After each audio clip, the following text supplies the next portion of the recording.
الحمد لله الحمد لله حمد الشاكرين العارفين الذين يرجون لقاء الله. الحمد لله الذي حبب إلينا الإيمان وزينه في قلوبنا وكره إلينا الكفر والفسوق والعصيان. الحمد لله الذي هدانا لهذا وما كنا لنهتدي لولا أن هدانا الله. لقد جاءت رسل ربنا بالحق واشهد أن لا إله إلا الله ولي الصالحين واشهد أن محمد عبده ونبيه وصفيه. نشهد أنه صلى الله عليه وسلم أدى أمانة ربه ونصح الأمة وكشف الظلم وتركنا على المحجة البيضاء ليلها كنهارها لا يزيغ عنها إلا هالك خاسر.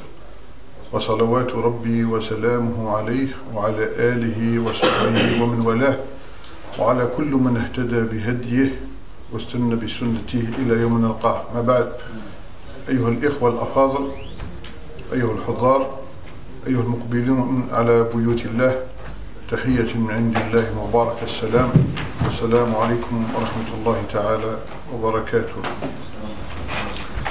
Après cette introduction qui vient mettre en réalité, qui vient dévoiler le secret d'une foi qui est celle de l'islam, il est important aux musulmans, lorsqu'il investit un sujet quel qu'il soit, d'avoir une ossature.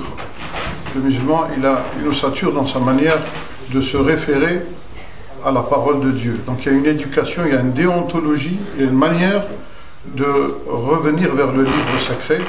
La première, bien sûr, c'est l'intention, c'est le fait que nous inscrivions en acte de foi que le livre qui est en face de nous, c'est le livre qui a été révélé au prophète de l'islam sallallahu alayhi wa sallam et qui est touché de nulle tortuosité et qui est affecté de nul, j'allais dire, qui n'est nullement entaché d'erreur. Donc c'est le livre qui est garant, dont le Dieu est garant de sa protection et de son intégrité.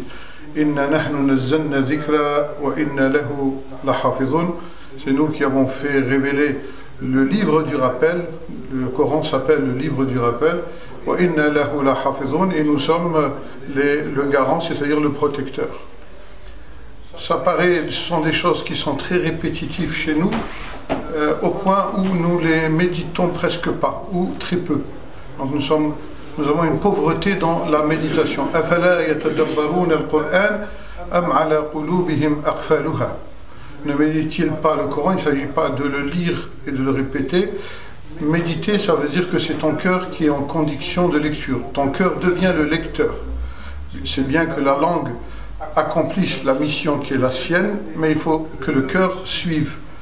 Donc voilà l'approche spirituelle par laquelle je vais investir le sujet qui s'appelle, si je me rappelle bien, c'est une conférence qui nous a été demandée, dans quel esprit aborder certains versets du Coran incitant à la violence. Donc à Versailles, donc je remets en perspective la raison d'être de cette conférence qui existe lorsqu'on visite les réseaux sociaux. نتكلم عربي ولا فرنساوي ولا فرنساوي عربي ولا فرنساوي فقط، يعني ما هو الطلب تاع الجماعة الحاضرة؟ مزدوج إن شاء الله. كان فيه طلب لأن كان الناس الآن حيارى من الواقع الذي نعيشه والأحداث التي يعني برزت في هذه الآونة الأخيرة. Donc beaucoup de gens sont interrogatifs, que l'on soit musulman, qu'on ne le soit pas، يعني سواء كان إنسان مسلم أو غير مسلم، فهو الآن في حيرة من هذا الوضع، وخاصة أن هذا الوضع يعني اتهم فيها ما هو أعظم عندنا هو كتاب الله سبحانه وتعالى. C'est-à-dire la chose qui touche le musulman plus profond de lui-même, c'est que ce n'est pas un groupe qui est incriminé. Quelque part chez certains, c'est la parole de Dieu elle-même qui est incriminée, c'est-à-dire on suppose que le Coran incite à la différence des autres religions. Moi, par principe, bien que je suis un acteur de l'interreligieux, je suis membre du GIP, Groupe interreligieux pour la paix, donc je suis le vice-président, donc l'approche n'est pas comparative. Le but, me semble-t-il, du musulman, c'est d'expliquer ce qu'il y a dans le Coran, comment il vit sa spiritualité, comment il la ressent et comment il revisite les fondamentaux qui sont les siens. Le musulman, لا يقارن إنما لا تقل لي شيء ذا باطل آتي بأحسن ثم قل هذا أكمل. Ne dis pas telle chose est caduque, n'est sans valeur, produis mieux et dis ceci est plus complet. قول الغزالي رحمة الله عليه. إذن, pour introduire le sujet, je reviens, bien sûr, il faut que le musulman ait une approche du Coran, c'est pourquoi nous l'aborderons, ce sujet, sous l'angle de la spiritualité. Cette approche-là, bien sûr, elle est très peu existante dans les forums où on va discuter de la question du Coran en corrélation avec l'actualité, c'est-à-dire avec le politique ou la politique d'une manière générale. Allah subhanahu wa ta'ala يقول نحن أعلم بما يقولون وما أنت عليهم بجبار فذكر بالقرآن من يخاف وعيد. الله سبحانه وتعالى يقول أعيد الآية سورة قاف نحن أعلم بما يقولون وما أنت عليهم بجبار فذكر بالقرآن من يخاف وعيد. Dieu dit au prophète sallallahu alayhi wa sallam, nous savons mieux ce qui se dit, et ça c'est d'une manière générale, tout ce qui se dit, tout ce qui va se dire, tout ce qui s'est dit, tout cela nous savons mieux. نحن أعلم بما يقولون وما أنت عليهم بجبار, et tu n'es point sur eux un oppresseur. فذكر, rappelle. فذكر, est-ce que tu vas rappeler avec ton intelligence, quelle que soit l'intelligence des hommes, quelle que soit leur sagesse, فذكر بالقرآن, et on va voir pourquoi Allah subhanahu wa ta'ala dit فذكر بالقرآن من يخاف وعيد, celui qui craint ma menace. نحن أعلم بما يقولون, أعلم, le mot أعلم, c'est-à-dire nous savons mieux, c'est-à-dire si tu veux aller rapidement vers l'essentiel, vers le mieux, si tu veux te saisir de la réalité de temps, quel que soit le temps dans lequel tu es confiné, إذا أردت أن تدرك الحدث من حيث مضمونه من حيث كيانه من حيث أسراره عليك أن ترجع إلى من يكشف الأسرار. Donc tu dois revenir vers celui qui va te dévoiler. Sauf que lorsque tu reviens vers la parole de Dieu, il te faut un cœur. Il faut le cœur qui va avec. Il y a des gens qui ont l'intelligence, il y en a qui maîtrisent l'arabe, mais n'ont pas le cœur qui va avec le Coran. إِلَّا مَنْ أَتَى اللَّهَ بِقَلْبٍ سَلِيمٍ. Si ton cœur est pur, Allah il va te dévoiler. اتَّقُوا اللَّهَ وَيُعَلِّمُكُمُ اللَّهُ. Si tu veux, c'est pour ça, l'imam Malik, par exemple, quand il voulait dire un hadith du prophète sallallahu alayhi wa sallam, il faisait le ghusl, يصلي ركعتين ثم يقول يجلس في مجلس النبي صلى الله عليه وسلم ثم يقول قال رسول الله صلى الله عليه وسلم. Donc, il y a une spiritualité qui doit se mettre en mouvement. Il ne faut pas dire avec mon intelligence je vais parvenir à scinder les choses. Non, tu as besoin de la foi. Et cette foi, il faut aller la tirer de là où tu peux, de sa substance. Je donne un exemple. Allah subhanahu wa ta'ala yaqul Ya ayyuhalladhina amanu kutiba alaykum as-siyam. Je ne m'éloigne pas du sujet. Ceux qui sont en panne de spiritualité vont dire oui, on parle des versets violents, il est en train de nous parler du jeûne. نحن أعلم بما يقولون وما الله سبحانه وتعالى يقول يا أيها الذين آمنوا كتب عليكم الصيام كما كتب على الذين من قبلكم لعلكم تتقون. C'est-à-dire, tu vas jeûner en espérant gagner en piété. Quel est le but de la piété? Je vais lire les versets qui sont après. Shahr Ramadan. Au début, les musulmans jeûnaient 3 jours. Allah subhanahu wa ta'ala, dans le Coran, il y a toujours cette idée que Allah subhanahu wa ta'ala, il accompagne la réalité des hommes, c'est-à-dire le Coran transforme.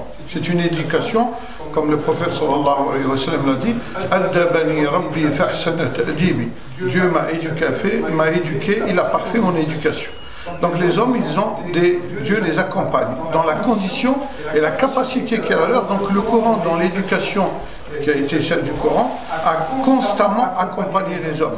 يعني كانت تقول عائشة اللي تعمل القرآن كان يربي الله سبحانه وتعالى كلمة رب جاءت من التربية الله يربي قال صلى الله عليه وسلم أدبني ربي فأحسن تأديبي. Dieu m'a éduqué et a parfait mon éducation. بمعنى أنت تقبل باش رب العالمين يكون هو المربي تاعك، وبالتالي تقول لا إله إلا الله. هذا اسمه توحيد الألوهية، فيه توحيد الربوبية وتوحيد الألوهية. Il y a l'unité, il y a une différence entre le fait que tu considères que Dieu est ton créateur, et l'autre différence c'est que tu te soumets justement à ce créateur. Il y a des gens qui croient que Dieu est créateur. Exemple, Mouchrikin, les associateurs de la Mecque. Si tu leur dis qui a créé la terre et les cieux, ils diront Allah. Sauf qu'ils sont des associateurs, c'est-à-dire directement Dieu n'est pas leur éducateur directement. Donc je reviens, la condition de jeûne, Shahr Ramadan, il faut bien comprendre que Dieu a choisi un mois de jeûne pour les musulmans par la suite, après qu'il les ait éduqués, initiés au jeûne. Shahr Ramadan, الذي أنزل فيه القرآن هدى للناس وبينات من الهدى والفرقان. Donc Shahr Ramadan, le mois de Ramadan, dans lequel le Coran a été révélé, une guidance à l'humanité, هدى للناس وبينات من الهدى والفرقان, elle vient clarifier avec discernement cette guidée. Et donc cette guidée, elle se trouve dans la meilleure condition d'accéder à la condition de jeûne, c'est justement, à la condition de piété, c'est la condition de jeûne. Donc, mais la piété, on va l'acquérir non pas que avec le jeûne, mais avec la bienfaisance, les actions de bienfaisance, quelles qu'elles soient. Donc je dis, si tu veux lire le Coran, si tu veux revenir vers le Coran, il te faut le cœur qui va avec. Et je terminerai juste par cet exemple, parce qu'il est vrai que l'intervention est longue, donc j'ai 1 heure, je crois, 1 heure ou un peu moins, non? 1 heure, on m'a dit. Donc 1 heure d'intervention. Donc je disais, c'est un fondamental, parce que les musulmans vont devoir répondre à cette question, pas comme je le fais moi, je vais juste jalonner, mettre des jalons, c'est-à-dire des directions sur lesquelles il faut qu'il y ait des travaux qui fassent corps et qui vont bien sûr s'abreuver sur cette source, comme Allah Ta'ala, قل لو كان البحر مدادا لكلمات ربي لنفد البحر قبل أن تنفد كلمات ربي ولو جئنا بمثله مددا. Donc le Coran, Dieu dit ici, Dieu avait vous donnez les océans comme encre et les armes comme plumes, cette fois que les océans s'assécheront, que la parole dans un autre verset ne serait asséchée. Ça veut dire que véritablement le Coran est une source intarissable au bénéfice de l'humanité, c'est-à-dire il faut que les hommes, dans les questions qui les concernent, reviennent au Coran, mais toujours est-il, il faut qu'ils sachent revenir vers le Coran. يعني الله سبحانه وتعالى يقول للبشرية جمعاء هذا القرآن هو رحمة للناس جميعا لمن شاء منكم أن يستقيم أو لمن شاء منكم أن يستقيم. Et donc, Allah subhanahu wa ta'ala, je disais que le jeûne, il faut gagner en piété si on veut être discernant. Or, aujourd'hui, pourquoi je dis ça? Parce qu'aujourd'hui, nous sommes dans une époque de la surinformation. Et l'information vient de toutes parts. Et Dieu résout le problème au prophète, il lui dit Nahnu a'lamu bima yaqulun, c'est-à-dire nous savons mieux ce qui se dit et ce qui va se dire. Sanurihim ayatina fil afaqi wa fi anfusihim hatta yatabayyana lahum annahu al-haqq. Et nous leur montrerons nos signes à tous les horizons et en eux-mêmes jusqu'à ce qu'il leur devienne évident que oui, c'est cela la vérité. Ne te suffit-il pas que ton Seigneur soit témoin de toutes choses? Donc ça, Allah, nous leur montrerons, c'est-à-dire celui qui va faire en sorte que l'interprétation coranique dans les temps reculés qui sont les nôtres, c'est-à-dire dans notre présent, celui qui est garant de cette interprétation qui ne pourra être falsifiée, c'est Dieu. Ne te suffit-il pas que ton Seigneur soit témoin de toutes choses? C'est-à-dire Dieu il parle au prophète dans le présent du vivant du prophète, et ce qui va advenir, eh bien, n'aie aucune inquiétude au Mohammed, eh bien, on ne pourra jamais, quel que soit l'investissement des gens pour faire dire au Coran ce qu'il ne dit pas, au final, la parole de Dieu sera claire et limpide. C'est pour ça qu'on appelle Al-Kitab Al-Mubin. Alors, il y a un grand savant marocain, يعني رئيس الرابطة رئيس الرابطة المحمدية يعني il dit il y a une différence entre le Mubin ou le Mustabin. Le Mustabin c'est pour tous les autres livres révélés avant l'islam. Al-Mubin, le mot Mubin qui veut dire explicite. Donc quand vous allez lire la traduction, vous avez dans les deux cas, le Mubin et le Mustabin, c'est explicite, sauf que lui fait cette différence. Bien sûr, il apporte l'argumentaire qui est le sien, et il montre que Al-Mubin, c'est le Coran, parce que c'est le parachèvement. Ce parachèvement avec la garantie de Dieu qu'il va protéger la parole de Dieu. Alors le Coran est préservé dans sa révélation, au moment de sa révélation. La tuharrik bihi lisanaka lita'jala bih, inna alayna jam'ahu wa qur'anah, fa idha qara'nahu fattabi' qur'anah, thumma alayna bayanah. Donc dans ce verset, Dieu il dit au prophète, t'inquiète pas, ne hâte pas ta lecture, c'est-à-dire parce qu'il avait peur d'en perdre une partie. La tuharrik bihi lisanaka lita'jala bih, inna alayna jam'ahu. C'est à nous qu'il incombe, c'est-à-dire à Dieu, qui nous incombe de le ramasser. Bien sûr, Dieu est la puissance, la hawla wa la quwwata illa billah. Bien sûr, Dieu va faire en sorte qu'il y ait des hommes dont le cœur est rempli de la foi et de l'exactitude, c'est-à-dire ils sont bercés dans la foi, et c'est à eux que Dieu va faire honneur pour qu'ils vont compiler ce livre qui est le Coran que nous avons aujourd'hui entre nous. Inna alayna jam'ahu wa qur'anah, et sa lecture, thumma inna alayna bayana, et c'est à nous qu'incombe la traduction, c'est-à-dire l'interprétation du Coran dans son présent comme dans son futur. Ce qui est important pour les musulmans, c'est de dire que si on fait abstraction, si on perd de vue la personne du prophète dans tout ce qu'elle a été en grandeur, comme il dit Goethe, un grand homme est un homme auprès de qui chaque homme se sent plus grand. Quand tu t'approches d'un grand homme, les gens, quand ils s'approchaient du prophète, ils se sentaient très grands. Ils sentaient que leur foi, elle augmentait. Donc si tu perds de vue la personne du prophète, eh bien l'interprétation du Coran, ça devient un livre comme les autres livres. Allah subhanahu wa ta'ala dit وَجَعَلْنَا بَيْنَكَ وَبَيْنَهُمْ حِجَابًا مَسْطُورًا. Et nous avons mis entre toi et eux un voile invisible à l'endroit de ces gens-là, dont le cœur n'est pas le réceptacle de la foi. Donc, le Coran a été révélé d'un trait, parce que Dieu, il dit, comme le Sayyid Ali dit, Alima, Dieu, Alima, Allahu alima ma kana, wa alima ma yakun, wa alima ma la yakun, law kana kayfa kana yakun. Dieu savait ce qui existait, savait ce qui n'existait pas, il savait cette chose, ce qui va exister, ce qui n'existera pas, et cette chose qui n'existe pas, si jamais elle devait exister, il aurait su comment elle existerait. Et then Allah subhanahu wa ta'ala, donc je disais, Dieu a fait descendre dans le Coran d'un trait. Alors le mot descendre, j'ai mis ma main comme ça, ce qui est faux, puisque inna anzalnahu fi laylatin mubaraka, inna anzalnahu fi laylatil qadr. An-nuzul, le mot anzalna, c'est-à-dire Dieu, comme le Coran c'est la parole de Dieu, il l'a rendu intelligible pour un être intelligent. Le mot anzalna, on va l'expliquer par un hadith du prophète. Amarani rabbi an anzila an-nas manazilahu. Dieu m'a ordonné de m'adresser aux gens de sorte que je puisse être compris. De sorte, ou alors, pour les mettre en capacité de compréhension. Deuxième point, donc quand le Coran a été révélé, ça veut dire que Dieu maîtrise le temps et l'espace et l'événement. Donc tu n'as rien à craindre. En même temps, c'est pour quand Dieu il dit au prophète Iqra bismi rabbika, ça veut dire au prophète, ta vie est déjà écrite, tu ne vas que la lire et donc tu vas pratiquer le rappel. Pourquoi le rappel? Parce que Dieu a appris à Adam tous les noms, donc l'homme est un relativiste né, donc il ne se saisit d'une chose que par le biais de la comparaison. Yani Allah s'allama Adam al-asma'a kullaha. Bima'na أنا حينما أتكلم أذكرك فقط لا أعلمك في حقيقة الأمر إنما أذكرك فذكر إنما أنت مذكر. Rappel, tu n'es qu'un rappeleur, c'est-à-dire que l'homme il a une foi de l'inné. Avant que Dieu te crée dans le monde des âmes, Dieu il pose la question à l'ensemble de l'humanité, il dit Alastu bi rabbikum, ne suis-je pas votre Seigneur? Qalu bala, ils ont dit sûr. Donc ils ont répondu positivement.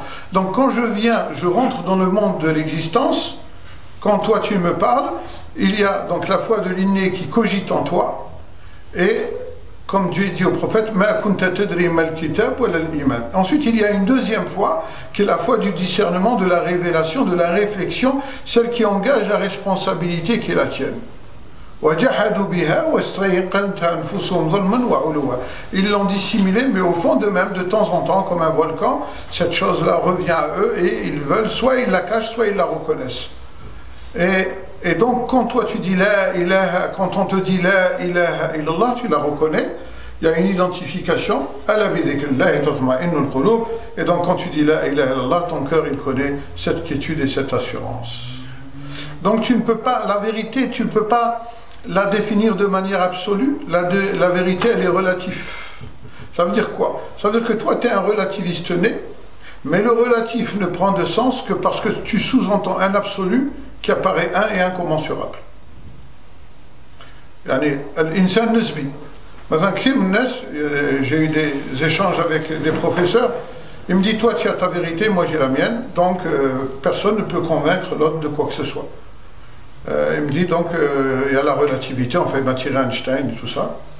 Et je lui ai dit, est-ce que vous êtes convaincu du concept qui est le vôtre? Il m'a dit oui, donc je lui ai dit, si toi tu reconnais que toute vérité est relative, mais n'oublions pas que le relatif ne prend de sens que parce que l'on sous-entend un absolu qui apparaît un et incommensurable. Donc ce que je veux dire par là, comme dit Abu Bakr Siddiq, donc ça c'était une introduction pour dire que le musulman, il ne doit pas visiter le Coran, parce qu'aujourd'hui, moi quand je fais cette conférence, ça m'a tenu 4 mois de travail. Donc, je ne peux pas résumer 4 mois en 1 heure. C'est pour dire que j'ai lu tout ce qu'il y a sur Internet, sur les forums, comment les gens ils ont agencé des versets coraniques. Ils en ont fait une logique pour montrer que l'islam, le Coran est un livre de terreur. Et je vais lire devant vous les versets qui... Enfin, je ne vais pas vous faire les montages, mais ça existe, chacun d'entre nous peut faire cet exercice. Et ils ont dit, voilà, ces versets-là, il y en a un verset qu'on appelle le verset du sable. Il va abroger tous les versets. On va dire qu'il va abroger 120 versets. Certains disent 500 versets coraniques. Alors moi, quand on m'a dit, est-ce que vous ne pouvez pas faire un moratoire pour enlever ces versets? Je dis, moi, je ne peux pas enlever. أفتؤمنون ببعض الكتاب وتكفرون ببعض فما جزاء من يفعل ذلك منكم إلا خزي في الحياة الدنيا ويوم القيامة يرد إلى أشد العذاب. Allah subhanahu wa ta'ala dit, vous allez croire en certains des versets et en dissimuler d'autres. أفتؤمنون ببعض الكتاب وتكفرون بالبعض. تكفرون, c'est-à-dire vous cachez. Tu ne peux pas l'enlever le verset parce que c'est la volonté de Dieu, mais tu peux le cacher. Tu ne peux pas cacher, tu ne peux pas éliminer une vérité, mais tu peux la dissimuler si tu veux. Tu es un kafir. Le mot kafir, kafara, ça veut dire tu dissimules, tu caches. أفتؤمنون ببعض الكتاب وتكفرون بالبعض فما جزاء من يفعل ذلك منكم. Quelle est la sanction que Dieu va affliger à celui qui pratique ainsi? Eh bien, il sera humilié en ce bas monde. Ensuite, il y a des gens, bien sûr, qui ont utilisé des moyens colossaux. Je ne vais pas de la politique, mais néanmoins, dans le Coran, je dois répondre à une certaine actualité qui ne dit pas son nom. Allah subhanahu wa ta'ala dit Inna alladhina kafaru, ceux qui ont compris que l'islam est vérité, mais ils ont voulu diaboliser le visage. Inna alladhina kafaru yunfiquna amwalahum liyasuddu an sabilillah, vont faire de grands investissements dans le but de détourner les gens de cette vérité immuable, de cette vérité authentique, de cette vérité révélée, de cette vérité protégée par Dieu.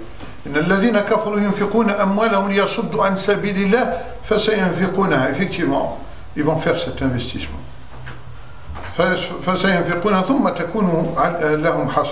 Et ensuite, au final, cela se retournera contre eux.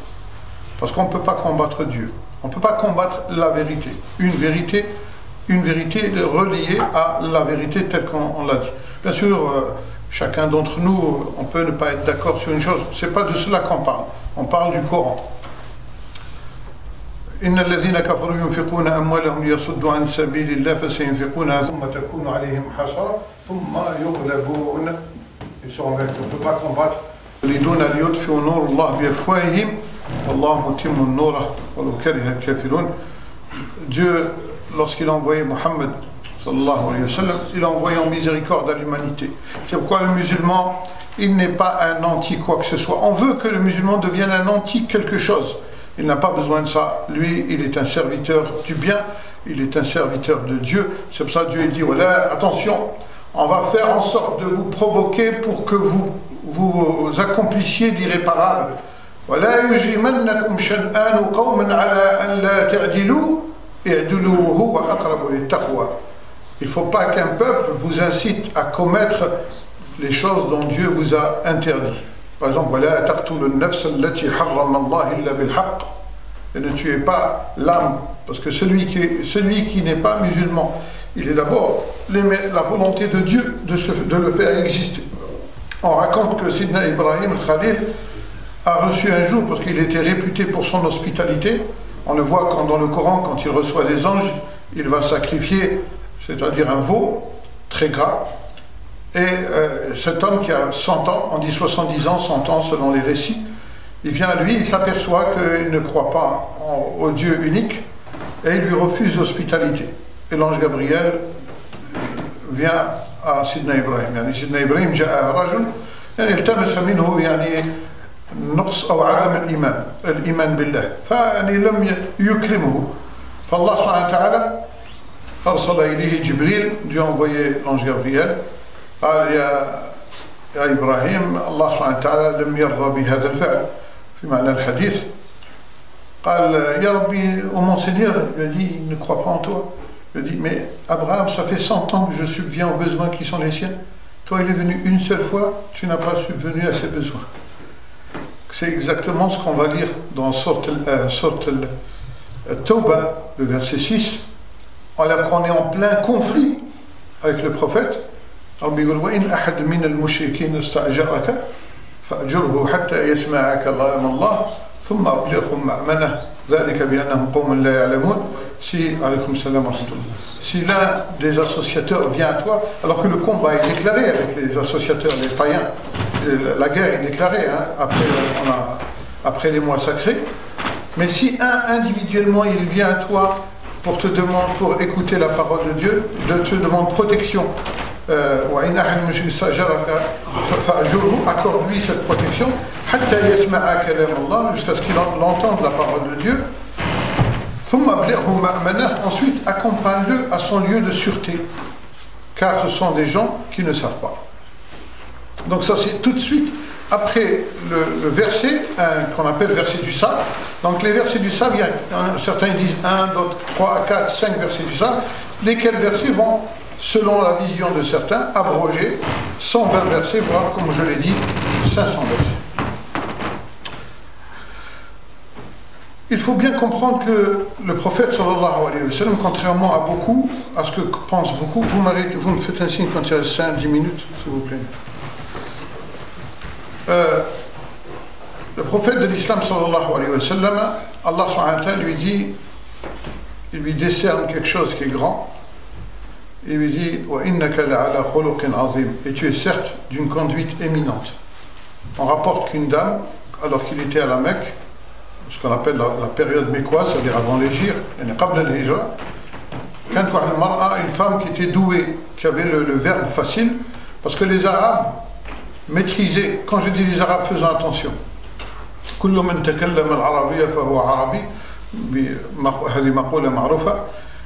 je dis les Arabes, c'est pas exactement ça, parce qu'il y avait les Arabes de la Mecque, et il y avait bien sûr les communautés juives qui ont émigré à peu près l'an 90 de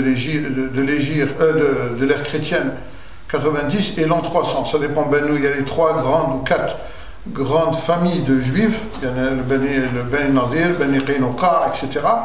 Et ces peuplades avaient complètement maîtrisé la langue arabe, c'est-à-dire ils jonglaient avec la langue arabe, au point où ce comté se disait il n'y a personne qui puisse parler sa langue ou la maîtriser comme nous. Les juifs compris. Ils maîtrisaient la langue arabe comme les arabes de la Mecque. Et c'est pour ça qu'Allah dit je l'ai révélé en Coran en arabe, parce que c'est la langue qui va permettre à ces entités différentes eh bien, de s'ajuster par rapport à cette parole universelle que Dieu a révélée. Il a été révélé en arabe. Certains disent oui, mais pourquoi n'a-t-il pas été, ça c'est dans le Coran, c'est du questionnement qui existe dans le Coran, pourquoi n'a-t-il pas été révélé moitié arabe, moitié hébreu? Parce qu'il faut savoir que Abraham était hébreu, donc Ismaël est hébreu, et Isaac est hébreu, et donc Yacoub est hébreu. Alors certains disent Yacoub c'est un juif. Non, le musulman il doit connaître ces questions-là. Hein. Jacob, c'est pas un juif, bien que les juifs disent qu'il est juif. Parce que le Coran, وَمَا نَزَلَتِ التَّوْرَاةَ إِلَّا مِنْ بَعْدِهِ مَا كَانَ إِبْرَاهِيمَ يَهُودِيًّا وَلَا نَصْرَانِيًّا وَلَكِنْ كَانَ حَنِيفًا مُسْلِمًا. Donc Abraham était hébreu, Ismaël, d'où descendent les musulmans, le prophète était hébreu. Il s'est arabisé, ce qu'on appelle ça l'arabe al-musta'raba. Et les autres, ce qu'on appelle les berbères, comme on a au Maroc, en Algérie, en Tunisie, au Yémen et tout ça, avec les souvent l'arabe al-ariba. Donc Ismaël est un hébreu arabisé. Il s'est arabisé. Donc dans l'islam, nous on va respecter l'hébreu. C'est l'origine du prophète sallallahu alayhi wa sallam. Donc on ne peut pas dire que le musulman est antisémite. C'est un non-sens. C'est une aberration. Ensuite, Sidna Yaqub, il s'appelle Israël, c'est-à-dire le béni de Dieu, l'élevé de Dieu, le choisi de Dieu. Ou on peut dire nous, Abdullah. Israël, ça veut dire Allah. Et comme ça, le malaïk a la même chose. Il, c'est Allah. Eux, ils disent elle. Mikaël. Il. Les enfants de Sidna Yaqub, on va les appeler les Bani Israël. Les descendants, كل طعام كان حل لبني إسرائيل إلا ما حرم إسرائيل على نفسه. Quand il reste un quart d'heure, vous me dites, Inch'Allah. Comme ça, le quart d'heure, je finalise. Normalement, vous avez plus d'une heure. Ah, Malé. C'est ça, normalement, ça se finir à 16h, enfin 2h. Le musulman, comme il est dans le Coran, Dieu, il nous a mis, il faut bien comprendre, dans la condition la meilleure pour dialoguer avec toute l'humanité. Et donc, le musulman, s'il y a un groupe des hommes qu'il doit bien connaître, c'est les fils d'Israël. Pourquoi? Parce qu'Allah a dit nous avons mis en eux la prophétie et le livre. Plus de 120 000 prophètes en Bani Israël. Il y a 10 prophètes, les khatim qui m'a Sidna Nuh, Sidna Adam, Sidna Ibrahim, Sidna Ishaq, Ismaël, et enfin on compte 10 prophètes qui ne sont pas dans Bani Israël. Bani Israël, c'est à partir de Jacob, comme j'ai dit. Tout ce qui n'est pas de Jacob, ça n'a rien à voir avec Ismaël. Après, on dit qu'il y a une riwaya qui dit que Ishaq, il a eu un demi-frère, dont les Kurdes se réclament comme étant descendants de ce demi-frère. Mais il ne fait pas partie de la prophétie. Alors, je reviens donc, les descendants de Sidna Yaqub, Bani Israël, ceux-là, on va les appeler juifs que quand il y aura la révélation de la Torah. Que veut dire le mot juif en arabe dans le Coran, coraniquement? Hudna ilayk, l'ibara, hudna ilayk, jat minha al-yahoud.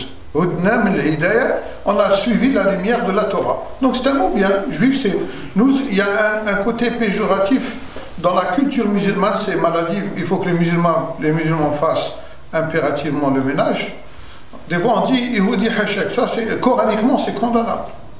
La yajuz itlaq al-haram. Bien sûr, il y a un, j'étais en Algérie il n'y a pas longtemps, c'est un intellectuel, je ne parle pas de la masse, je parle de quelqu'un qui connaît bien son sujet. Il me dit لُعِنَ الَّذِينَ كَفَرُوا مِنْ بَنِي إِسْرَائِيل. Allah يجزي خير كمل الآية. لُعِنَ الَّذِينَ كَفَروا مِنْ بَنِي إِسْرَائِيل على لسان داود. لُعِنَ الَّذِينَ كَفَروا لُعِنَ الَّذِينَ كَفَروا مِنْ بَنِي إِسْرَائِيل. Il y a bien le mot kafar, kafaru. لُعِنَ, c'est comme un musulman, il va te dire, aujourd'hui un musulman, il va dire, moi je ne crois pas le verset là, j'ai des doutes dessus. من كفر بالآية فقد كفر. بني إسرائيل كانوا يقولوا أفتؤمنون ببعض الكتاب وتكفرون بالبعض. Voilà ce qu'il leur a dit. Vous allez croire en une partie.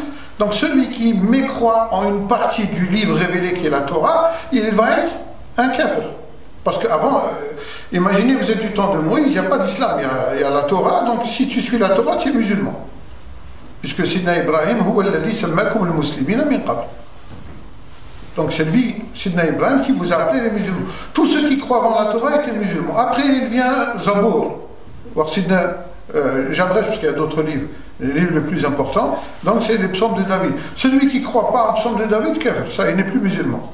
Sidna Isa, il apporte l'évangile. Celui qui croit en l'évangile, فآمنت طائفة من بني إسرائيل وكفرت طائفة فأيدنا الذين ظلموا على عدوهم فاصبحوا ظاهرين. Donc une partie d'Israël a cru et l'autre avait cru. Donc لُعِنَ الذين كفروا من بني إسرائيل. Alors, dans les Juifs, dans ceux qui ont suivi la Torah, tous ne sont pas fils d'Israël. Et donc ça veut dire que quelqu'un, il reçoit la Torah, il n'est pas fils d'Israël, il va suivre la Torah, il est musulman, puisqu'il a suivi la Torah. On va dire il est juif. C'est comme dans la péninsule arabique, comme dans le Maghreb, il y avait des juifs, des gens berbères, judéaisés, comme dans la péninsule arabique, pareil. Donc celui qui suit la Torah, après celui qui suit David, alors David c'est une particularité, il faut savoir qu'il y a 12 tribus dans Israël, il y a 2 tribus importantes, c'est Léwi et Yehuda. Je ne dis pas Yehuda, Yehuda. Dans Yehuda, il y a le pouvoir, c'est-à-dire les rois, et dans l'autre, il y a la prophétie. Léwi, c'est le grand-père de Sidna Moussa. Donc cela, il va y avoir une alliance, et le bébé, celui qui va naître, c'est David. Donc David, il naît des 2 tribus, donc il est roi et il est prophète. Il a les 2 casquettes en même temps. Et le descendant de Sidna Daoud, c'est Sidna Isa. Sidna Isa, il est roi, c'est la famille royale. Donc certains disent, on ne l'a pas reconnu. Non, tu ne peux pas ne pas reconnaître le roi. Sidna Isa est né roi. Donc il est reconnu par Israël. Et c'est pour ça, vous avez, sauf Medium, je ne vais pas rentrer dans l'interprétation, parce que je vais revenir au verset dans les questions, éventuellement on pourra rentrer. Ça, ce sont parmi les fondamentaux que le musulman doit connaître. C'est pour ça que tu ne peux pas dire, l'Ihoud, comme on dit certains, Allah yan'alhum. C'est faux, parce qu'il y a des l'Anbiya qui disent. الأنبياء كانوا يهود. سيدنا عيسى قال يا بني إسرائيل إني رسول الله إليكم مصدقا لما بين يدي من التوراة ومبشرا برسول يأتي من بعدي اسمه أحمد. Je crois en la Torah, donc je suis juif. Je suis la Torah. Et je vous apporte la lumière de l'évangile. Donc ce que je veux dire, faire attention, qu'il dit l'Ihoudi menhoul, voilà l'Ihoudi hajak, ça il faut bannir, ça faire très attention. Et c'est pourquoi Rabbi Mejash Baraka, parce qu'il faut qu'on fasse le ménage. Nous, quand on va voir, on parle des versets de la violence, certains disent la violence, alors moi je vais remettre le cadre. Je ne vais pas tout faire, mais je vais faire un abrégé du temps du prophète. Donc, comme j'ai dit, la première des choses, j'ai commencé par raconter l'histoire de la dame que je n'ai pas terminée, la vieille. Elle leur dit, Ayyakum wa Muhammad.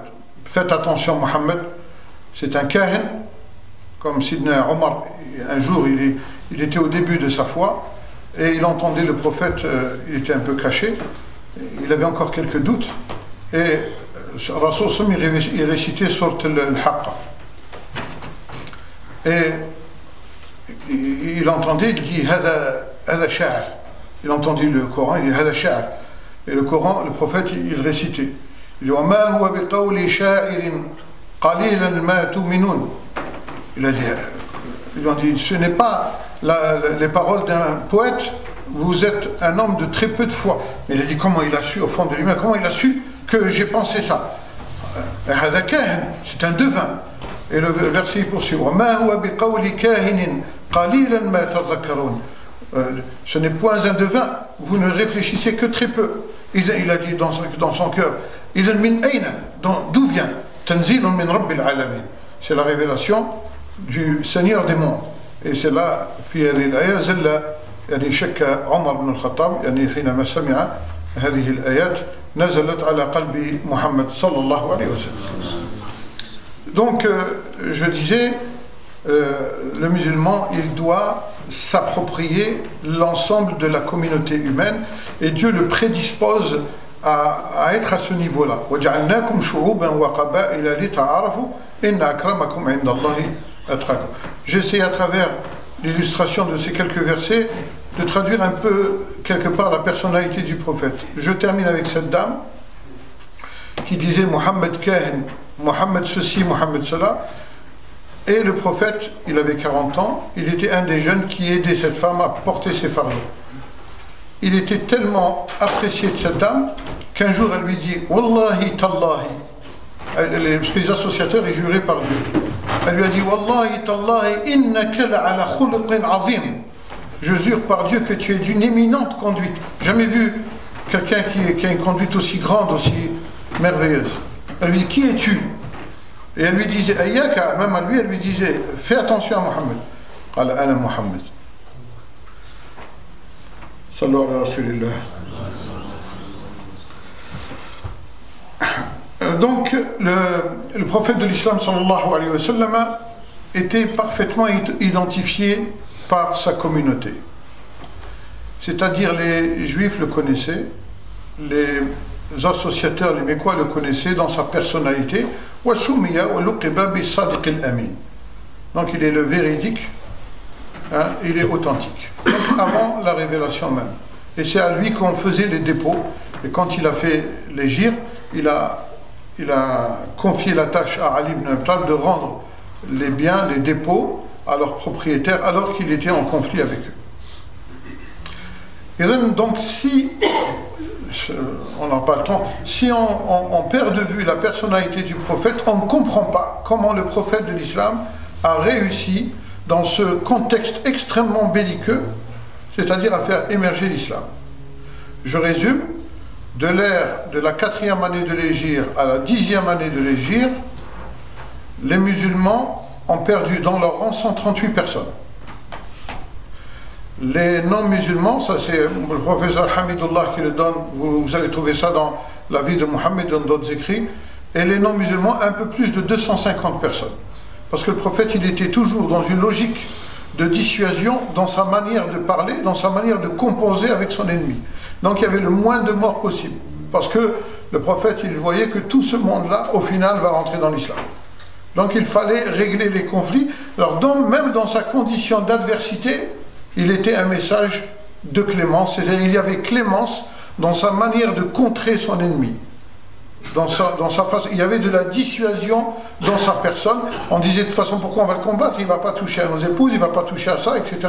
Et on le voit lorsqu'il rentre à la Mecque, il leur a dit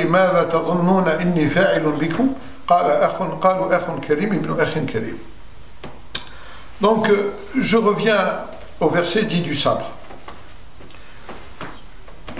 Aujourd'hui, dans l'État-nation, quand un président de la République va demander, par exemple aux soldats français, parce qu'on est français, on va parler de la France, d'aller combattre AQMI en Afrique, est-ce qu'il va leur dire, écoute, dites-leur des paroles gentilles, les ordres de mission?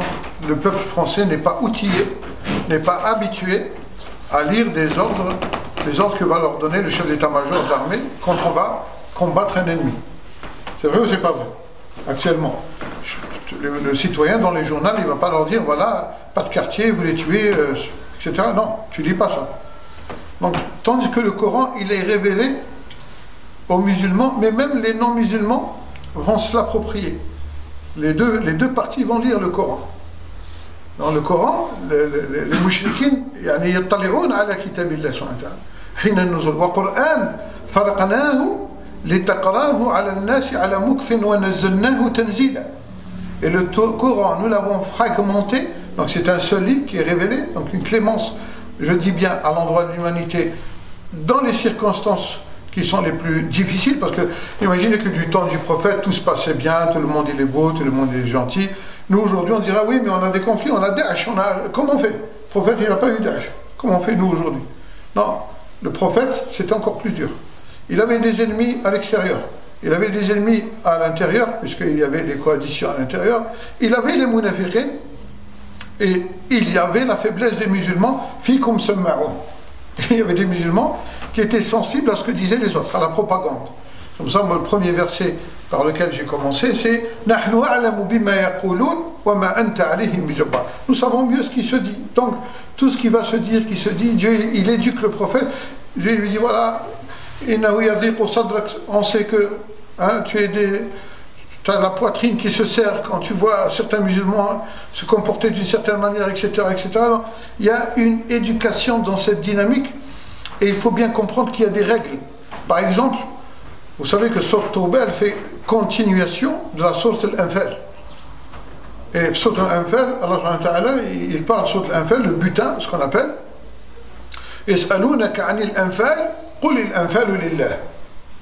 l'arabe, les bédouins, ils étaient d'accord pour dire la ilaha illallah, ça va. Et qimu salat, ça va. Et tout zakat, c'est un problème.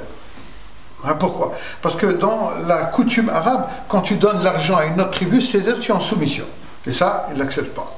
C'était dur pour eux de donner de l'argent. Oui, mais c'est pour Dieu. Oui, pour Dieu, il faut que ça chemine. Ça demande un grand travail. Tu le donnes, ils sentent quand même une soumission qu'eux, ils ont eu du mal à accepter. L'arabe ou achète de kufran wa nifaq, etc. Mais il y a un verset, la troisième partie du verset, dit oui, mais il y a parmi les bédouins ceux qui suivent le prophète et se conforment à la volonté de Dieu. Et donc, les Arabes, les communautés existantes, c'était des hommes basiques. Donc il fallait éduquer tout ce monde-là avec un mouvement, une condition de guerre, de conflits multiples, et il fallait gérer tout ça, avec toutes les personnalités existantes. Donc il fallait qu'il y ait une personnalité très forte, qui est celle du prophète, qui fait que les gens ont besoin de se trouver à proximité de la personne du prophète sallallahu alayhi wa sallam. Et c'est pour ça que Dieu il donne une révélation au prophète pour maintenir les gens autour de lui, et il lui dit فَبِمَا رَحْمَةٍ مِّنَ اللَّهِ لِنْتَ لَهُمْ. C'est par une quelconque clémence de la part de ton Seigneur. C'est-à-dire, toi, Mohammed, tu as une clémence à l'endroit de ces gens-là qui sont durs, qui accusent des défectuosités, que tu dois patienter. وَاصْبِرْ نَفْسَكَ مَعَ الَّذِينَ يَدْعُونَ رَبَّهُمْ بِالْغَدَاةِ وَالْعَشِيِّ يُرِيدُونَ وَجْهَهُ وَلَا تَعْدُ عَيْنَاكَ عَنْهُم تُرِيدُ زِينَةَ الْحَيَاةِ الدُّنْيَا وَلَا تُطِعْ مَنْ أَغْفَلْنَا قَلْبَهُ عَنْ ذِكْرِنَا وَاتَّبَعَ هَوَاهُ وَكَانَ أَمْرُهُ فُرْطًا. وَاصْبِرْ, patiente parmi eux. Tu dois les éduquer, ce sera terrible pour toi, et tu seras celui qui va souffrir le plus. Et c'est pourquoi, pour le récompenser, Allah subhanahu wa ta'ala dit Subhanalladhi asra bi'abdihi laylan min al-masjid al-haram ila al-masjid al-aqsa. Quand il a perdu sa femme, il a perdu ses protecteurs, son oncle à la Mecque, il subit le voyage nocturne où il va prier avec les prophètes, où Dieu va recréer, de redonner la vie aux prophètes, comme il l'a fait pour Israël. Et ensuite, il est parti au-delà du lotus de la limite, c'est-à-dire là où c'est-à-dire le commensurable s'efface, c'est fini, on est dans l'incommensurable, et il va parler à Dieu, et il va lui dire, Allah subhanahu wa ta'ala, il va dire au prophète, Salam alayka ya ayyuhan nabi. Et donc le prophète, quand il va faire ce voyage, il va revenir, c'est pour un peu doper, ça montre qu'il faut une personnalité qui ait au moins vu ça, parce que pour patienter dans les conditions qui étaient les siennes, c'était très dur. Et donc les gens, ils ont besoin de cette preuve. فَبِمَا رَحْمَةٍ مِّنَ اللَّهِ لِنْتَ لَهُمْ. Si tu n'étais pas doux, فَبِمَا رَحْمَةٍ مِّنَ اللَّهِ لِنْتَ لَهُمْ لَوْ كُنْتَ فَضًّا غَلِيظَ الْقَلْبِ. Si tu étais rude et dur de cœur, لَانْفَضُّوا مِنْ حَوْلِكَ. Il serait enfui de ton entourage, même si tu apportes la vérité. C'est-à-dire que la vérité révélée ne peut transiter que par le canal de la miséricorde. Tous les soiras commencent par Bismillah, et ce verset vient nous montrer les compagnons du prophète ont goûté à cette miséricorde, ils ne pouvaient plus s'en passer.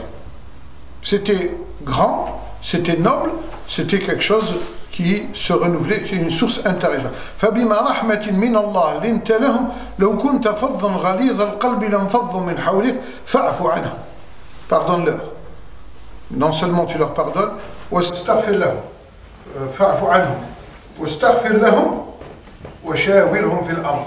Shawirhum, ça veut dire, eh bien, consulte-les de manière à qu'ils puissent s'instruire de la chose, du sujet, de la réalité qui est la sienne, comme ça. Ils seront des témoins, mais quand tu prends ta décision, eh bien, il faut que tout le monde se plie à la décision du prophète sallallahu alayhi wa sallam. Tout le monde doit se plier. Ma kana li mu'minin ou mu'mina idha qada Allah wa rasuluhu amran takuna lahu al-khiyara. Si Dieu décide, et son prophète, le musulman, être soumis à Dieu, c'est faire confiance à Dieu et comprendre que asa an takrahu shay'an wa huwa khayrun lakum, peut-être que vous détestez une chose alors qu'elle vous est bénéfique. Donc on approche. Comment se fait-il que le prophète a pu réussir? C'est-à-dire de l'année 4 de l'Hégire à l'année 10 de l'Hégire, le prophète sallallahu alayhi wa sallam, il a pacifié 3 millions de kilomètres carrés. Qui dit mieux? Aujourd'hui, vous avez vu les guerres éclairs, les dégâts que ça fait aujourd'hui, les guerres chirurgicales. regardez comment le prophète, il approche la personne humaine, et voilà comment on est dans une condition de conflit, et comment le prophète va démêler tout ça. Eh bien, il va d'abord intégrer les 4 mois. Il y a 4 mois, le haram, que les païens respectaient. Donc tout ce qui est paix, il va l'intégrer dans le système coranique. Les 4 mois de paix, pourquoi? Parce que les Mécois étaient des mouahidines, c'est-à-dire ils n'étaient pas associateurs. Quelques siècles avant, ou un siècle ou 2 siècles avant, il y a un qui est parti du côté du Yémen, il a ramené, je crois, Hubal, une grande statue, certains disent que c'est Hubal, et les autres ils ont dit mais pourquoi on va les ramener de si loin, on va les fabriquer nous-mêmes. Donc chaque tribu commençait à ramener, à fabriquer sa statue, ils ont commencé à pratiquer c'est-à-dire la foi de l'associateur. Donc ça commençait à émerger. Donc, mais les mois sacrés, certains rudiments c'est-à-dire de la religion d'Abraham, continuent à exister. C'est pourquoi, quand vous lisez le Coran, mettez-vous dans la tête que ces gens-là, ils ont quand même un lien avec le sacré, avec Dieu. Et c'est pourquoi Dieu, quand il leur parle, il dit « Qu'est-ce qu'ils faisaient? Il y avait les 4 mois sacrés, ils avaient des comptes à régler avec quelqu'un, ils vont prendre 4-5 jours, une semaine, ils vont combattre dessus, et puis ils vont rembourser les autres jours. Parce qu'ils ont cette foi. Il dit, si jamais on ne rembourse pas les mois, les jours, ça va être mauvais pour nous, Dieu va nous châtier. Et donc Dieu dit, non, non, ce que vous faites là, c'est une recrudescence de la mécréance. Donc quand il leur parlait, donc il était en train de réparer, c'est-à-dire de chasser la foi de l'association, parce que la foi profonde du Dieu unique existe en eux. Et donc il fallait la restaurer. Et donc vous voyez que dans le combat, dans la lutte, eh bien tous les versets qu'on vous allez lire sur Tauba, vous allez aller là. C'est-à-dire tu vas les combattre, mais tout de suite après il dit, mais s'ils se repentissent, et toujours comme ça. Donc chaque fois qu'il y avait des pactes de paix, il les dénonçait. Sur Tauba, Dieu commence par Bara'atun minallah, Dieu, c'est-à-dire désavoue complètement ce comportement qu'ont les mécréants, c'est-à-dire à rompre les clauses de la paix par des actions, c'est-à-dire indignes, et donc le non-respect de la paix. Je vais rapidement aller au premier, un des versets dits du sabre. Allah subhanahu wa ta'ala dit فَإِذَا انْسَلَخَ الْأَشْهُرُ الْحُرُمُ فَقَاتِلُوا الْمُشْرِكِينَ حَيْثُ وَجَدتُّمُوهُمْ وَخُذُوهُمْ وَاحْصُرُوهُمْ وَاقْعُدُوا لَهُمْ كُلَّ مَرْصَدٍ فَإِنْ تَابُوا وَأَقَامُوا الصَّلَاةَ وَآتُوا الزَّكَاةَ فَخَلُّوا سَبِيلَهُمْ إِنَّ اللَّهَ غَفُورٌ رَحِيمٌ. Regardez à la fin. Tu les commandes, mais s'ils reviennent, ils se repentissent. Alors certains, ils ont dit, voilà, c'est ça le verset du sabre, c'est-à-dire les mouchiks, dorénavant, où tu le vois, tu le règles son compte. Tant qu'il n'est pas musulman, tu le règles son compte. Sauf que les versets qui sont avant, ils te disent, les mouchikines qui ont respecté leur pacte, ceux-là, vous ne les touchez pas. Donc la question qui se pose pour le musulman, est-ce que je combats le mouchrik, l'associateur, parce que c'est un associateur, ou je le combats parce qu'il a combattu? Ben, tous les versets montrent qu'ils ne sont combattus que parce qu'ils n'ont pas respecté les pactes de paix. On le voit tout de suite dans le sourate Tauba. Ou alors c'est pareil pour les chrétiens et les juifs qui étaient à Médine. C'est le même système. Certains disent non, c'est pas celle-là la Surah du sabre. La Surah du sabre, c'est une Surah qui est révélée à peu près 6 mois avant la mort du prophète sallallahu alayhi wa sallam. La Surah Tauba, pourquoi certains ils ont dit que cette Surah, les versets du sabre, abrogent tous les autres? Parce que la Surah Tauba, elle est parmi les dernières Surahs. Certains ils disent c'est cette Surah, ce verset dont je vais faire lecture, qui est le dernier révélé. Pourquoi? Parce qu'ils veulent abroger. Le but, c'est... Alors nous, ils nous disent, nous on veut préserver l'intégrité du Coran, et certains qui se prétendent plus musulmans que les autres, bien sûr ils sont reliés par ceux qui combattent l'islam ici en France, parce que j'ai vu tous les montages, vous allez regarder sur internet, ça fait peur. Celui qui lit, qui ne comprend pas l'islam, déjà nous on comprend l'islam, quand tu lis, déjà tu es heurté. Alors le problème c'est qu'il y a des, comment on appelle, des professeurs d'université spéciales, comment on appelle, les islamologues qui viennent, qui reprennent à peu près ce qu'il y a dans les trucs. Bon, ils donnent juste une présentation plus light, hein, mais c'est exactement ce qui se dit. Et ça, c'est navrant, parce que ça veut dire qu'il n'y a même pas eu une confrontation avec un docteur musulman, c'est-à-dire qui est spécialiste de la question. Donc ce verset, on voit que c'est Dieu qui parle, parce que Dieu, il parle toujours, il dit, c'est moi le Seigneur des mondes. Savoir que les Arabes utilisaient le calendrier lunaire, mais comme les Juifs, ils rajoutaient des jours. C'est pour ça aujourd'hui, vous avez la Pâque juive, qui a lieu ces jours-ci, ou hier ou aujourd'hui, parce qu'on rajoute toujours tous les 3 ans, tous les 4 ans, comme l'année bisouille, ils vont rajouter ces 10 jours pour que la Pâque, elle tombe toujours au printemps. Elle va osciller, mais elle va rester toujours au printemps. Le prophète, il leur a dit, à partir de ce moment, au moment où ce verset est révélé, c'est fini, vous rajoutez plus de jours. On suit intégralement les mois lunaires. Et c'est pourquoi le mois de Ramadan, il va bouger tout au long de l'année.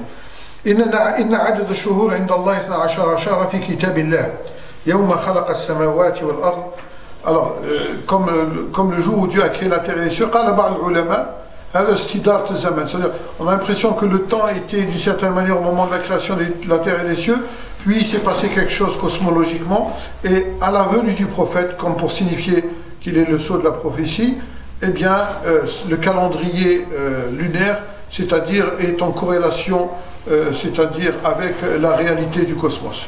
Donc c'est pourquoi vous allez utiliser uniquement les mois solaires, les mois lunaires, pardon. Et vous savez que dans le Coran, il y a le verset de la caverne,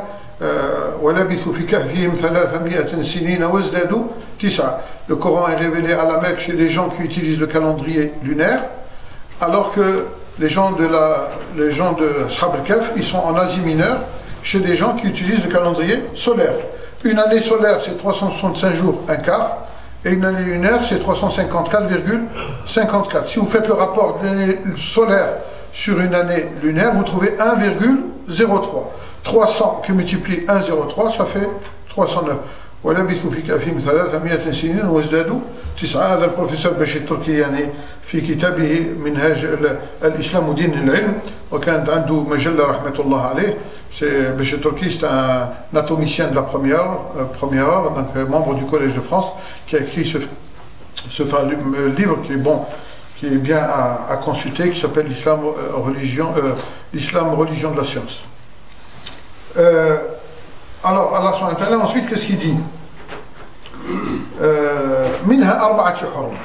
Donc, les 4 mois sacrés, on voit bien que ça dépasse les païens, c'est du temps d'Abraham. Minha arba'ati hurum. ذلك الدين القيم فلا تظلموا فيهن أنفسكم. Donc, dans ces mois-là, tu ne dois pas combattre. Ashrum hurum, sont sacrés. وقاتلوا المشركين كافة كما يقاتلونكم كافة. Alors regardez ce verset.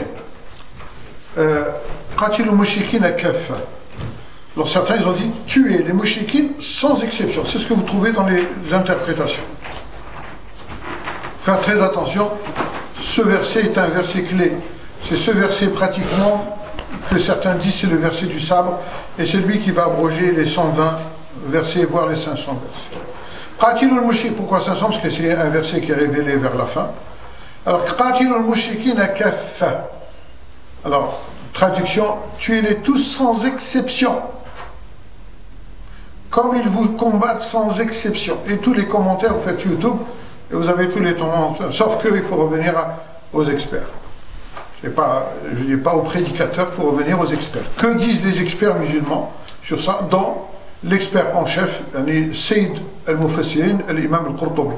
L'imam al-Qurtubi, quand il fait du tafsir, il te dit voilà, il y a des savants qui disent ça, des savants qui disent ça et des savants qui disent ça. Et moi, je pense que c'est plutôt comme ça, ou comme ça, ou comme ça. Sauf ce verset. Il a dit ce verset, il n'a qu'une seule explication, il n'en a pas deux. Qatilul mushrikina kaffa. Exemple, nous sommes autour du prophète sallallahu alayhi wa sallam. Les mouchriquines, pendant les mois sacrés, ils ont tué certains d'entre nous. Donc la famille, parce que c'est la règle, il faut se mettre dans la coutume. Celui, un nefs ou bin nefs, il m'a tué quelqu'un, je demande le sang. Ça marche comme ça depuis des siècles et des siècles. Donc l'islam accompagne. Bien sûr, après l'islam a dit si tu pardonnes, c'est mieux. Le pardon, il vient après dans l'islam. Mais au début, les gens ils disent, Ya Rasulallah, moi je demande le sang de ma famille. On m'a tué quelqu'un. Allah subhanahu wa ta'ala il dit, non, non, ça c'est les mois sacrés. Les mouchikines ils pratiquent le nasi. Mais le verset que j'ai lu au début, vous n'allez pas les combattre parce que c'est pas une guerre totale. Ils ont tué, ils sont cachés, après ils ont dit au prophète non, c'est Sulh al-Hudaybiyah, c'est pas nous, on sait pas qui c'est, mais bon, le prophète il sait qui l'a fait. Mais quant à vous, musulmans, qui avez adopté la foi de l'islam et qui suivez la voie d'Abraham, vous ne pouvez pas vous comporter comme les autres parce que vous êtes un modèle pour l'humanité.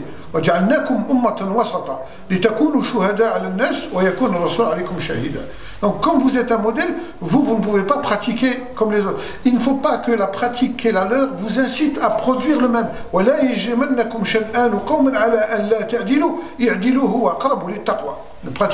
Vous êtes des serviteurs de Dieu, donc vous vous conformez à la volonté de Dieu. Eux, ils savaient que c'était des mois sacrés, les tout païens qu'ils étaient, ou associateurs ils étaient, ils ne l'ont pas respecté, mais vous, qui suivez Mohammed sallallahu alayhi wa sallam, la religion authentique, le mot ansalaha, tout le monde vous savez ce que c'est qu'un bélier vigilé, on enlève la peau, c'est-à-dire vous allez respecter les mois, pas jusqu'à l'avant-dernier jour, jusqu'au dernier jour. C'est-à-dire dernier. Tu n'oublieras même pas un seul jour. Alors, quand ces jours seront terminés, à ce moment-là, le combat commence. Parce que c'était des combats en embuscade. Quand on dit le prophète, il y avait 80 razwa, attention, il y a 6 qui étaient de grands combats, les autres c'était des embuscades par-ci, par-là, qui duraient quelques heures, etc. Il faut bien revenir que ce que c'est que les razwa, les 80 dont on recense, il y a 6 ou 7 qui sont importants, le reste c'est des combats de position, razwa al-Khandaq, etc. Donc, qu'est-ce qu'il dit le Qurtubi? Il dit par exemple, moi ils m'ont touché ma famille, donc les autres qui sont autour de moi, les musulmans qui sont avec moi, disent moi il ne m'a pas touché, je ne suis pas concerné. Non, Dieu dit non, vous allez les combattre tous et vous n'allez pas accuser de défectuosité. Donc kafa, ce n'est pas les mouchriquines. C'est-à-dire vous, entre vous, n'accusez aucune défectuosité quand il s'agira de combattre.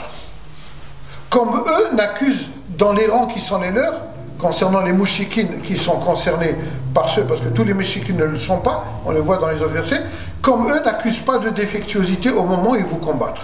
Donc c'est une grande différence, parce que ça veut dire que vous Inna Allah yuhibbu alladhina yuqatiluna fi sabilihi saffan ka'annahum bunyanun marsus. C'est-à-dire vous devez être compact. Et donc ça change, ça veut dire que toi, quand tu as combattu, tu as perdu une partie de ta famille, tu sais que je suis solidaire de toi. Parce que si tu sais que je ne suis pas solidaire, ça va désagréger l'entourage du prophète et l'affaiblir. C'est-à-dire n'affaiblissez pas cet état qui émerge.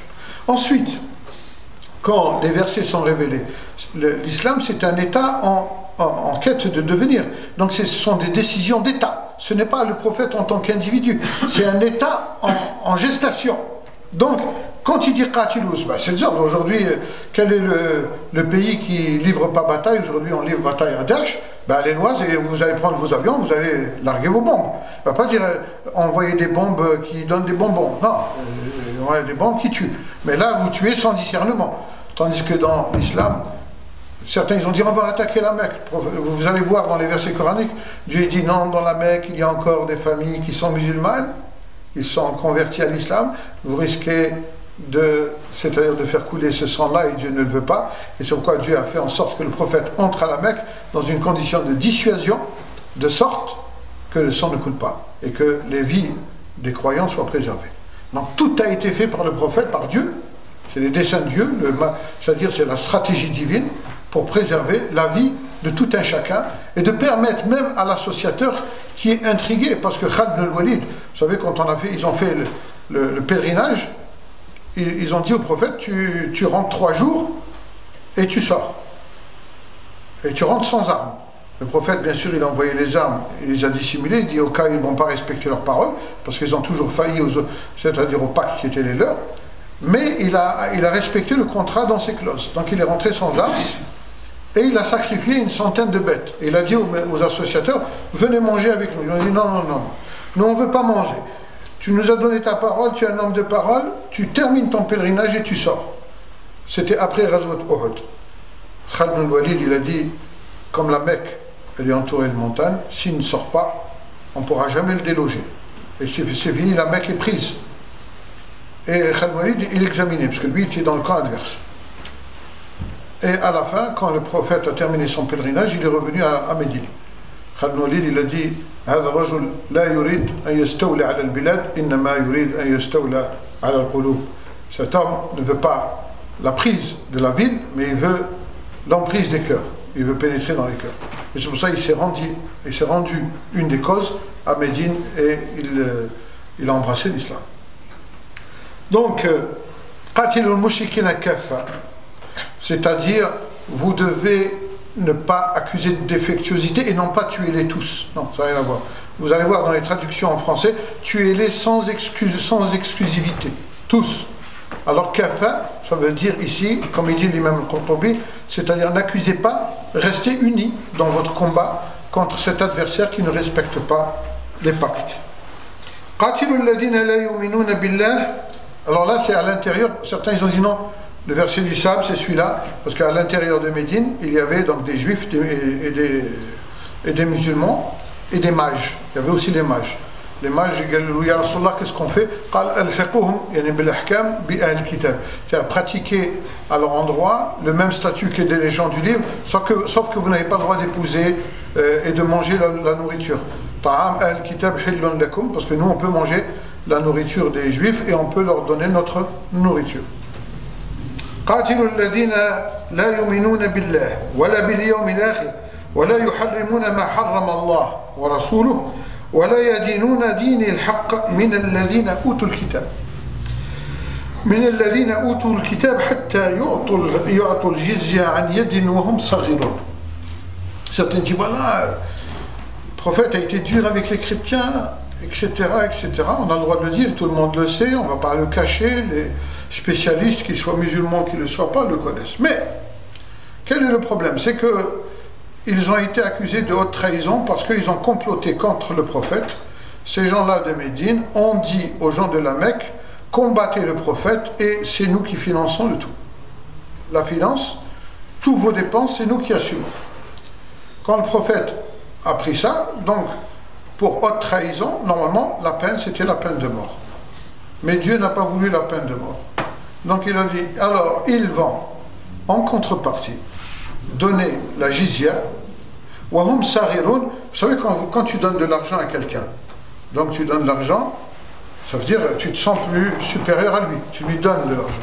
Wahum sarirun, c'est-à-dire il ne faut pas qu'il se sente au-dessus, c'est-à-dire il faut qu'il se sente petit, mais ça c'était en substitution pour préserver la vie qui est la leur, et après bien sûr, ce qu'on appelle le dhammi, les gens ils ont parlé beaucoup du dhammi. Le dhammi, ça veut dire c'est celui qui est fi dhamti, c'est-à-dire le prophète il dit c'est moi qui est garant de la vie de ces gens. Pourquoi? Parce que le fait qu'ils soient des gens du livre, pour l'islam, pour les musulmans que nous sommes, c'est important de les respecter.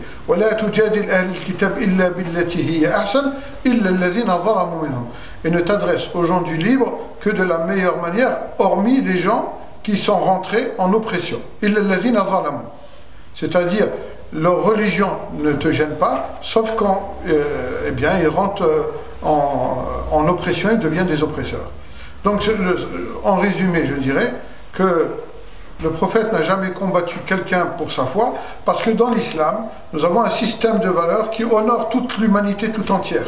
Donc on n'a pas besoin de combattre l'autre. C'est l'autre qui a besoin de me combattre, parce que lui, il voit que son système de valeurs ne tient pas devant la clémence que Dieu a révélée. Donc il y a un ordre qui risque de s'établir, qui le dérangerait.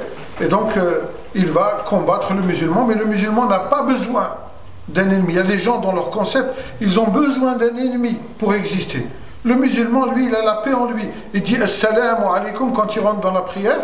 Il rentre dans cette école de la prière, il sort en disant assalamu alaikum wa rahmatullah, assalamu alaikum wa rahmatullah. Le musulman est porteur de la paix avec tout le système de valeurs qui va avec. Ya ayyuhalladhina amanu udkhulu fi s-silmi kaffa. Oh, vous qui avez cru, rentrez dans la paix que propose l'islam. Certains interprètes, ils disent Ya ayyuhalladhina amanu al-maqsoud minhum huma al-kitab. Rentrez dans la paix, regardez la paix, visitez la paix, les clauses de la paix que propose l'islam et vous verrez que c'est la meilleure possible pour que les hommes puissent vivre en paix. On sait que l'univers des hommes est complexe, mais voilà ce que l'on peut dire pour ces versets. Alors certains ils disent, oui, mais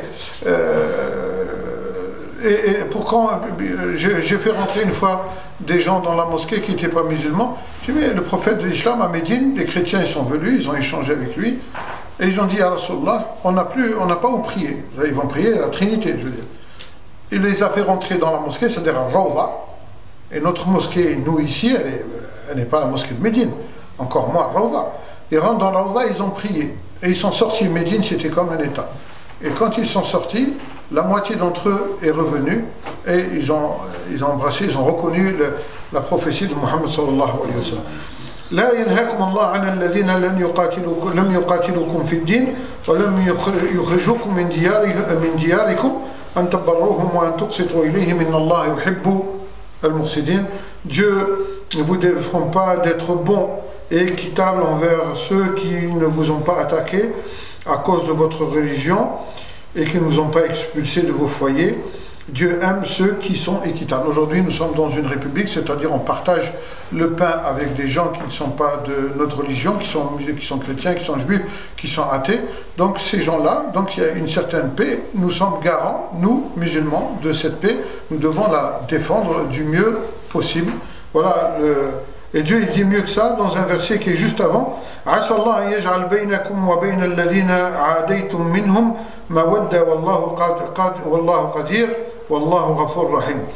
Peut-être que Dieu va établir entre vous et ceux qui étaient avant vos ennemis une cordiale entente ou une cordiale amitié.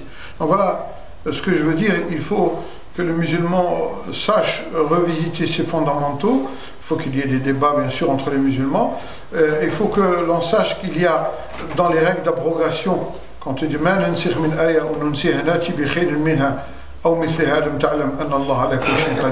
faut savoir les respecter. Concernant ces versets dits du sabre, le prophète de l'islam, qu'est-ce qu'il dit?